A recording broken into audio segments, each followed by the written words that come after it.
Hello दोस्तों, जैसे कि आप लोग जानते हैं हम लोग पढ़ रहे हैं UP polytechnic second semester math second, जिसमें हमारा सेकंड यूनिट स्टार्ट था। आपका इंटीग्रेशन का था, उसमें का लास्ट टॉपिक जो बचा है आपका समाकलन करने की पांचवी या छठवीं विधि है।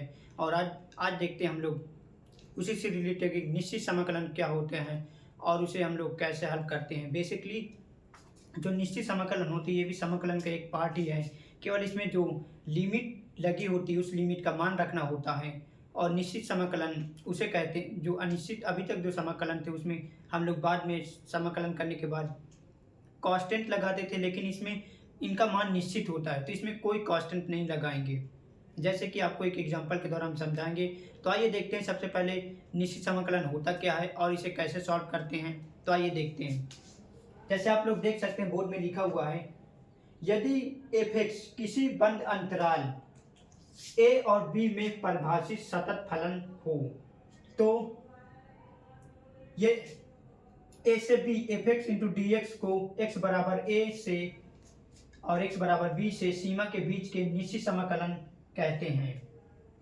जैसे कोई समाकलन है, कोई इंटीग्रेशन है, इसमें ए से बी इसकी लिमिट लगी हुई है और इसका जब समाकलन करते हैं तो इसकी लिमिट जब अप्लाई करते हैं तो पहले हम लोग अपर लिमिट रखते हैं, उसके बाद लोअर लिमिट रखते हैं। तो इस प्रकार मान रखने के बाद जो हमारे पास मान प्राप्त होता है वो ही इसका इंटीग्रेशन होता है।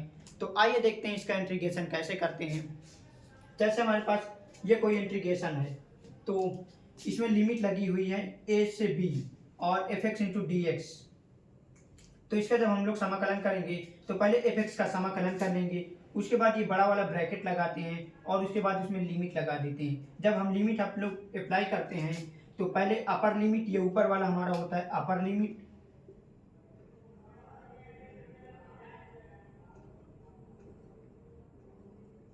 ये अपर लिमिट होता है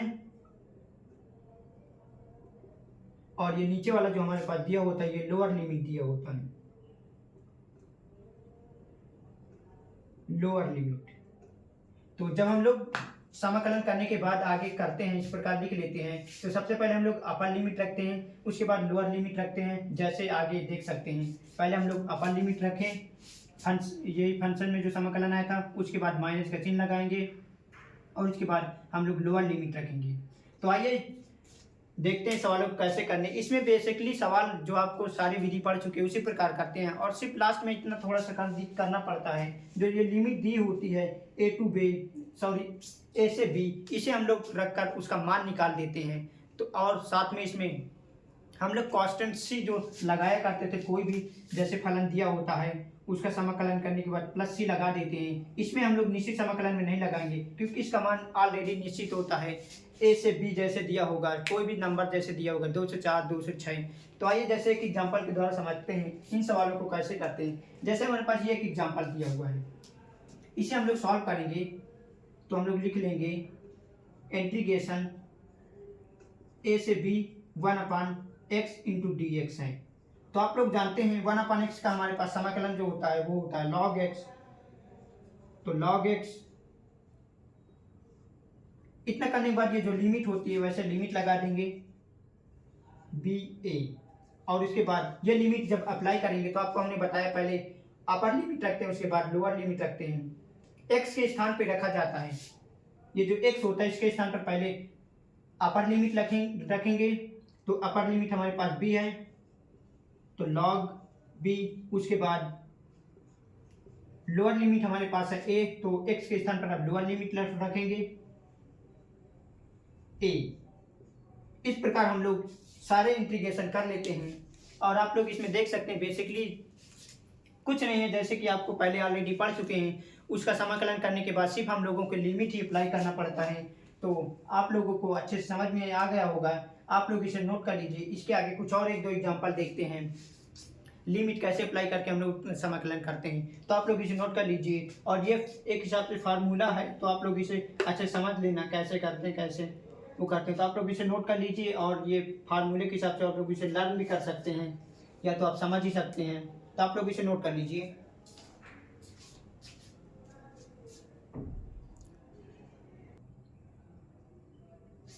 आइए इसके आगे ये 2 क्वेश्चन और देखते हैं ताकि आपको अच्छे समझ में आ जाए।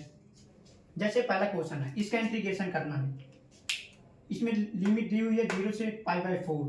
तो इसे जब हम आगे हल करेंगे तो इस प्रकार लिख लेंगे, इंटीग्रेशन लिमिट हमारे पास 0 से π/4 दिया है और tan x स्क्वायर दिया है। तो ये tan x स्क्वायर को हम लोग लिख सकते हैं इस प्रकार 0 से π/4। इसको हम लोग इस फार्मूले से लिख सकते हैं जो हमारे पास होता है sec square x minus tan square x बराबर 1 होता है। जब इसमें ट्रांसफर करके लिखेंगे tan स्क्वायर बराबर होगा हमारे पास sec स्क्वायर एक्स माइनस 1। यह हो गया। अब इसके आगे देखते हैं, इसे जब हम लोग सॉल्व करेंगे तो इस प्रकार लिखेंगे 0 और π/4 और sec स्क्वायर एक्स अलग लिख लेंगे इंटू dx, उसके बाद माइनस और 1 का अलग हम लोग समाकलन करेंगे और 1 इंटू dx। तो इसका हम लोग आगे यहाँ पर करते हैं, यहाँ पर नीचे कर लेते हैं।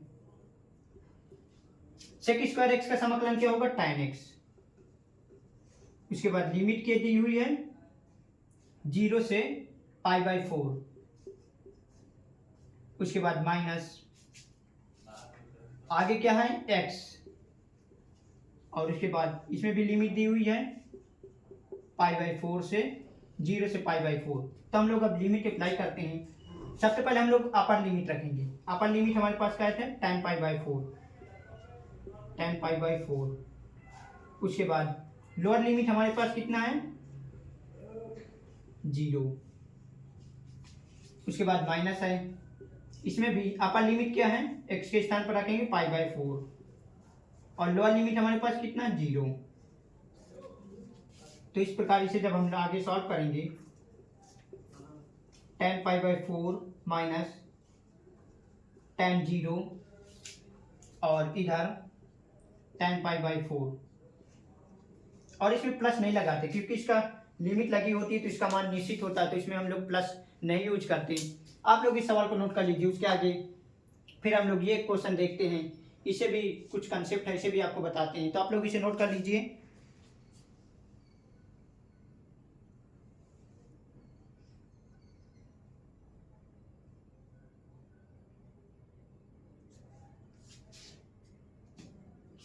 चलिए दोस्तों, आप लोग इसे नोट कर चुके होंगे।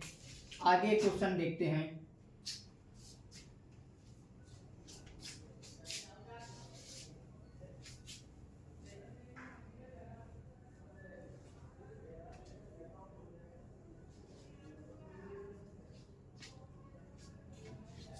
आइए क्वेश्चन नंबर 2 देखते हैं। इसमें जो हम लोग प्रतिस्थापन वाले समाकलन करते थे, प्रतिस्थापन करके तो उसमें हम लोग मानते थे x बराबर t और ये जो करते थे। अब इसमें हम लोग जब करेंगे तो उसका लिमिट का मान रखकर फिर से लिमिट चेंज करेंगे। तो आइए कि इस एग्जांपल के द्वारा समझते हैं कैसे लिमिट चेंज करते हैं। इसको यहाँ पर यहीं पर लिखा रहने देते हैं। तो इसे हम लोग जब समाकलन करते हैं तो मान लेते हैं, पहले लिमिट से कोई मतलब नहीं, हम इतने का समाकलन पहले करते हैं। देखिए इसका जब समाकलन करते हैं तो हम लोग e के पावर x को मान लेंगे, e के पावर x बराबर मान लेते हैं t। तो इसका जब हम लोग अवकलन करेंगे तो हमारे पास e के पावर x इंटू dx बराबर dt आएगा।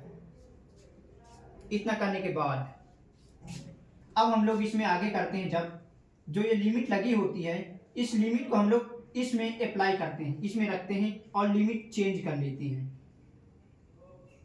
इसमें जब रखेंगे तो x के स्थान पर जब हम रखेंगे तो t का मान हमारे पास कितना आएगा 0।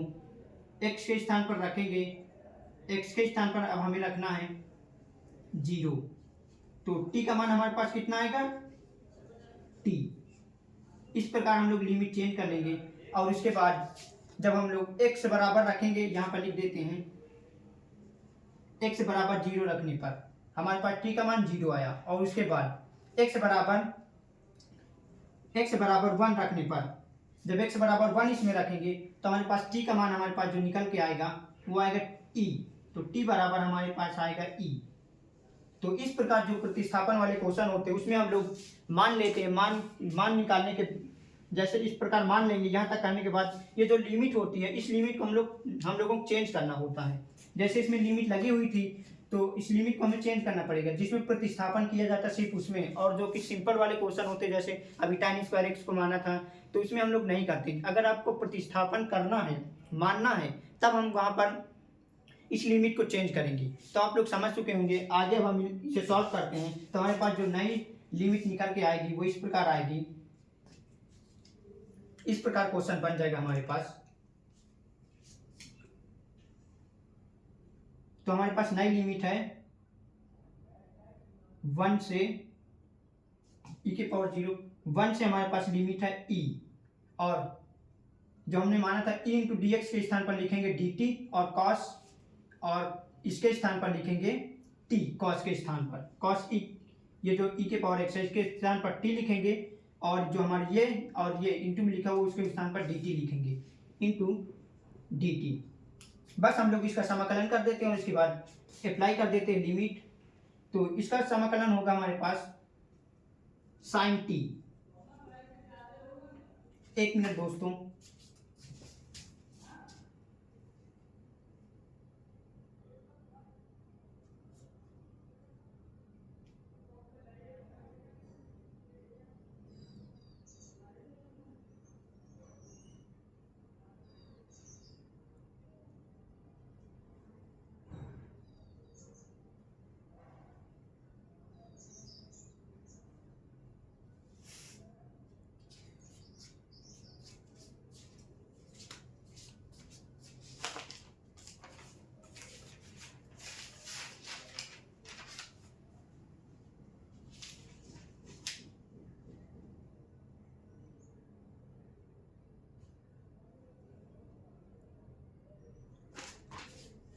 सॉरी, इसके आगे देखते हैं। इसके बाद हम लोग समाकलन कर चुके और उसके बाद अब लिमिट लगाना है। तो लिमिट इस प्रकार अप्लाई करेंगे, 1 से e है, सॉरी 1 से e। तो इसे आगे सॉल्व करेंगे। सबसे पहले हम लोग अपर लिमिट रखेंगे। अपर लिमिट e है तो साइन के स्थान पर, t के स्थान पर हम e रखेंगे। उसके बाद माइनस, अब लोअर लिमिट हमारे पास 1 है तो साइन 1, और प्लस नहीं, प्लस सी जो लगाते हैं उसमें नहीं लगाते क्योंकि इसकी लिमिट निश्चित होती है। इस प्रकार हम लोग इनका समाकलन करते हैं। तो आप लोग अच्छे से समझ चुके होंगे जो आपका निश्चित समाकलन क्या होता है, कैसे करते हैं, और जो लिमिट कैसे अप्लाई करते हैं और लिमिट को कैसे चेंज करते हैं, यहाँ तक आप लोग अच्छे से समझ चुके होंगे। तो आप लोग इस सवाल को भी नोट कर लीजिए। इसके आगे देखते हैं एक दो इम्पोर्टेंट क्वेश्चन और हों जो आपको करा देते हैं। उसके बाद ये निश्चित समाकलन आपका अच्छे से कंप्लीट हो जाएगा। तो आप लोग इसे नोट कर लीजिए।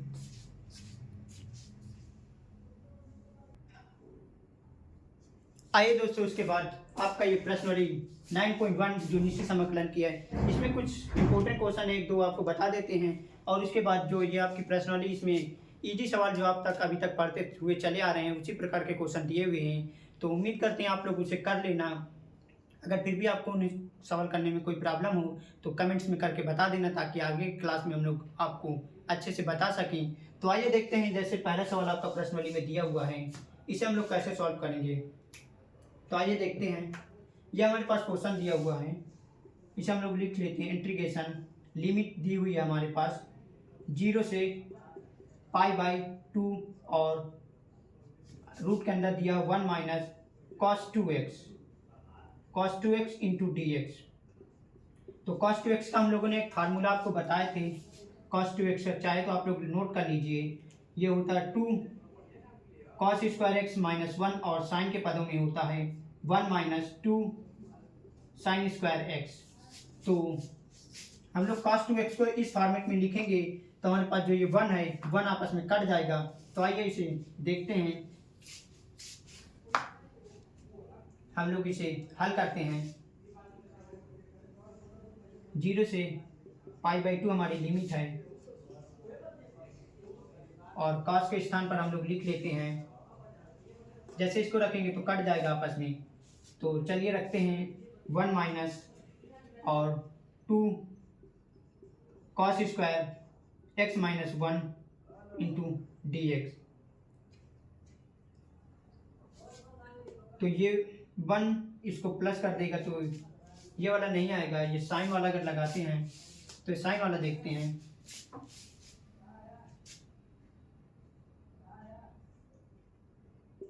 One minus 2 sine square x. तो आप लोग इसे आगे सब सॉल्व करेंगे। 0 से π/2 लिमिट है इसकी। पहले आप लोग लिमिट से कोई मतलब नहीं, पहले आप लोग समाकलन अच्छे से करना, उसके बाद लिमिट देखते हैं बाद में। 1 माइनस उसके बाद 1 अंदर करेंगे तो प्लस हो जाएगा 2, सॉरी साइन स्क्वायर कहाँ से लगा, हाँ साइन स्क्वायर होगा, sine square into x into D x.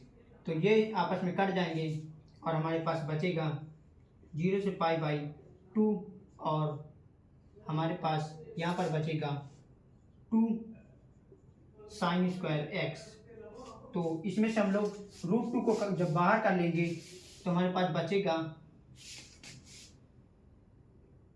आगे यहाँ पर कर लेते हैं √2 को हम लोग बाहर कर लेंगे तो हमारे पास अंदर बचेगा 0 से π/2 और साइन स्क्वायर, जो स्क्वायर से रूट हट जाएगा तो हमारे पास बचेगा sine x into D x. अब इसका हम लोग समाकलन कर देते हैं और उसके बाद सीधा लिमिट अप्लाई कर देंगे और √2 होगा, √2 साइन एक्स का माइनस कॉस होता है, माइनस कॉस एक्स, और लिमिट हमारे पास है 0 से π/2। बस अब लिमिट अप्लाई कर देते हैं।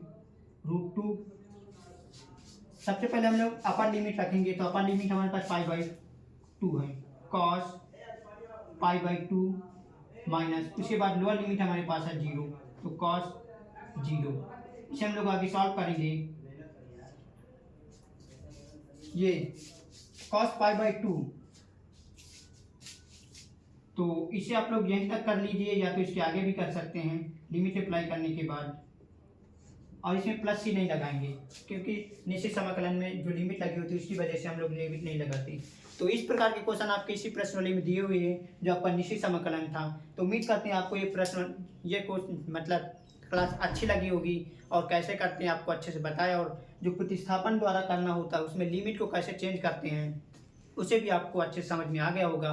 तो आप लोग इसे नोट कर लीजिए। उसके बाद ये क्वेश्चन काफ़ी ईजी है तो इनको आप लोग HW के हिसाब से कर लेना ताकि समय रहते आपको अगली क्लास भी हम लोग, क्योंकि जो आपका ये सेमेस्टर का एग्ज़ाम है 17 मई को लगा हुआ है, तो आज हमारे पास 13 तारीख है और हमारे पास 2 दिन में ये कल पूरी तरीके से आपका 3 लेक्चर हम लोग आपको प्रोवाइड करेंगे जिसमें सारा सिलेबस आपको कंप्लीट हो जाएगा। तो आप लोग यहाँ तक कंप्लीट कर लीजिए और इस वीडियो के लास्ट में आपको हम ये प्रश्नवाली भी लगा देंगे, तो आप लोग ये प्रश्नवाली को अच्छे से कर लेना। और उम्मीद करते हैं आज की क्लास आपको अच्छी लगी होगी और हमारे साथ जुड़ने के लिए आप लोग AB क्लासेस को सब्सक्राइब कर लीजिए और नोटिफिकेशन को भी ऑन कर लेना ताकि हम लोग जो पढ़ाएं तुरंत आपके पास नोटिफिकेशन आए। तो आप लोग इसे नोट कर लीजिए और जो इस प्रश्नवाली के और जो क्वेश्चन होंगे वो क्वेश्चन आप लोग कर लेना अच्छे से। आगे हम लोग नेक्स्ट क्लास में पढ़ेंगे नया टॉपिक। तो आज के लिए यहीं तक रखते हैं। धन्यवाद।